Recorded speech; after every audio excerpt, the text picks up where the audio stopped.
Muito bem, esta é a terceira videoaula desta nossa segunda aula da unidade. Estamos estudando sustentabilidade e cristianismo. Nas duas videoaulas anteriores, nós vimos as parábolas da semente, vimos também a parábola do grão de mostarda. E o nosso exercício nestas videoaulas é aplicar o ensino de Jesus, aplicar aquelas parábolas em que Jesus usa uma linguagem absolutamente rural, muito próximo então deste contexto ecológico, ambiental, estender esse significado para além da nossa própria realidade como seres humanos. Ou, se quisermos ser um pouco mais restritos, seletivos, a totalidade dos salvos, utilizando uma expressão que vimos no livro de Carricker, Teologia Bíblica da Criação.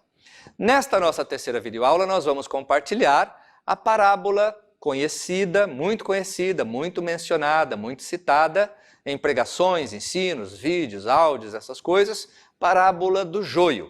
Ela se encontra no Evangelho de Mateus, capítulo número 13, do versículo 24 ao 30. Se você quiser acompanhar a leitura na tela ou do seu aplicativo, tudo bem. Se não tiver como abrir, fique tranquilo, acompanhe comigo a leitura, diz assim. Outra parábola Jesus lhes propôs, dizendo: o reino dos céus é semelhante a um homem que semeou boa semente no seu campo. Mas, enquanto os homens dormiam, o inimigo veio o inimigo dele, e semeou o joio no meio do trigo e retirou-se. E quando a erva cresceu e produziu fruto, apareceu também o joio.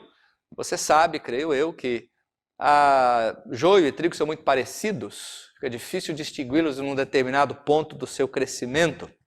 O texto continua, diz assim: então, vindo os servos do dono da casa, lhe disseram: Senhor, não semeaste boa semente no teu campo? De onde vem, pois, o joio? Ele, porém, lhes respondeu: um inimigo fez isso. Mas os servos lhe perguntaram: queres que vamos e arranquemos o joio? Não, respondeu ele. Para que, ao separar o joio, não arranqueis também com ele o trigo? Deixai-os crescer juntos até a colheita. E no tempo da colheita, direi aos ceifeiros: ajuntai primeiro o joio, atai-o em feixes para ser queimado, mas o trigo recolhei-o no meu celeiro. Esse é o trecho da parábola conhecida do joio. Vamos à tela que nós temos diante de nós. Vimos aqui que esta é mais uma parábola do reino.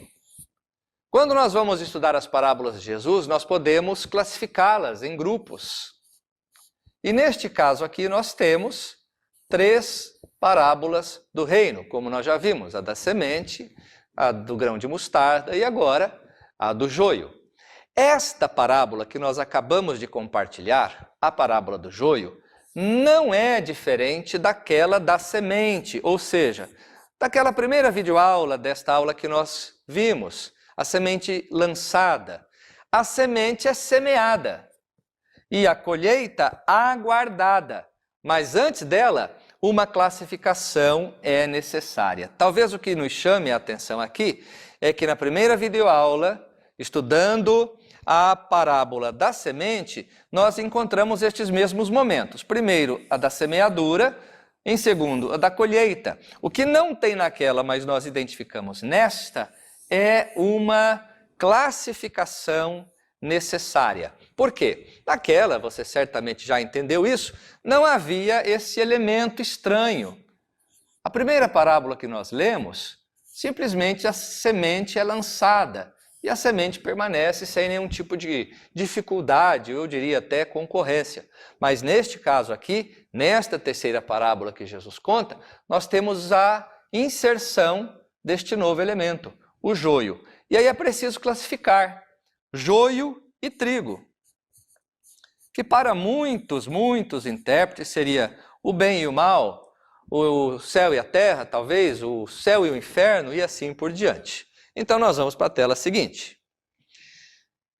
Jesus provavelmente estava pensando aqui na nação judaica como o reino de Deus contendo elementos bons e ruins.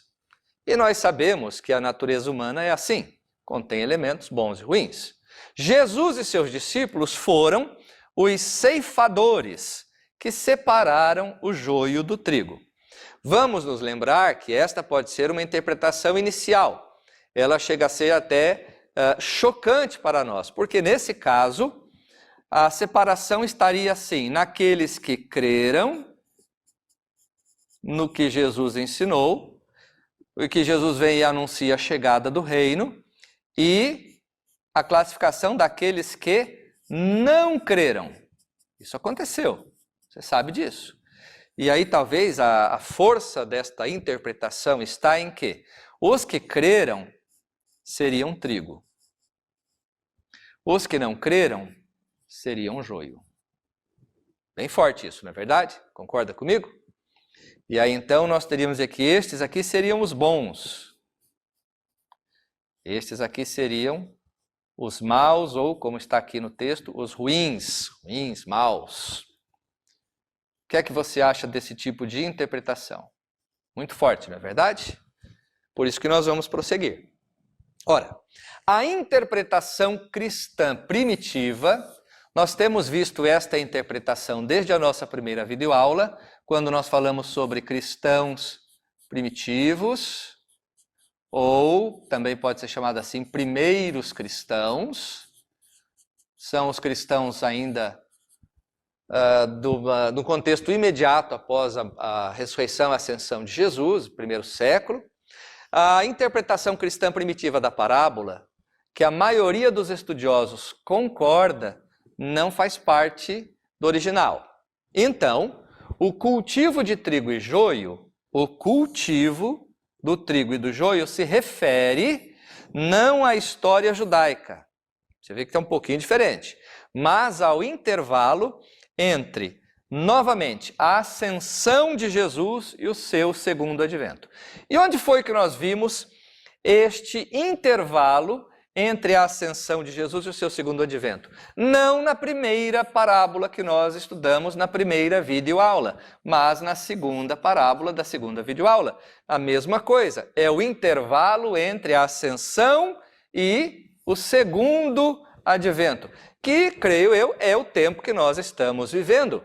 Por quê? A ascensão, Jesus foi crucificado, morto, ressuscitou e ascendeu aos céus. Depois da ressurreição, voltou para o Pai, nas suas próprias palavras. E agora nós estamos aqui, nós estamos desde a sua ascensão, aguardando o seu segundo advento, que é a sua volta. E aí, neste intervalo, nesse tempo de espera que nós estamos vivendo, é que nós temos o cultivo do joio e do trigo. Se nós dissermos que Deus ou Jesus é o semeador, sementes ainda estão sendo lançadas. Pessoas, vidas estão sendo acrescentadas ao reino. Mas junto vem joio. Nem tudo é bom, há também ruim, e assim por diante. E o único que tem condições para fazer esta classificação e separação, e nós vimos no texto, é o próprio Senhor da seara, o próprio Senhor da plantação, que é Jesus, e ele vai fazer isso quando voltar. Bem, continuamos nesse nosso exercício de aplicar os ensinos das parábolas de Jesus, em especial estas parábolas do reino, à questão ambiental. Então você percebe aí que nós temos um tempo de espera, nós temos ainda um tempo de trabalho, nós temos ainda um tempo de convívio entre nós, seres humanos, e todas as demais criaturas da obra de Deus. E nós vamos nos preocupar apenas conosco mesmos, ou nós vamos estender essa nossa preocupação para estas outras criaturas? Para alguns estudiosos, o fato de Jesus usar esta linguagem, usando elementos da natureza, é significativo e deve nos fazer pensar a respeito das suas implicações, em que nós precisamos aprender a entender os seus ensinos voltados não apenas para a nossa própria realidade humana, mas estender o seu significado para toda a realidade da criação. Como nós já vimos, todos sofreremos juntos as consequências e todos desfrutaremos juntos os benefícios. Mas cabe a nós a tarefa de trabalhar para que isso aconteça. É um desafio, é um exercício, é algo que nós precisamos pensar. O que nós podemos concluir é que, de alguma forma, nós identificamos nos ensinos de Jesus, nas suas parábolas, em especial nesta que usamos como ilustração, as parábolas do reino, este vínculo, esta ligação também com os elementos da natureza. Estamos terminando, portanto, esta nossa segunda aula desta nossa unidade, mas nós vamos continuar nas nossas próximas videoaulas. Eu espero que você esteja aprendendo, satisfeito. Vamos continuar, portanto, até lá.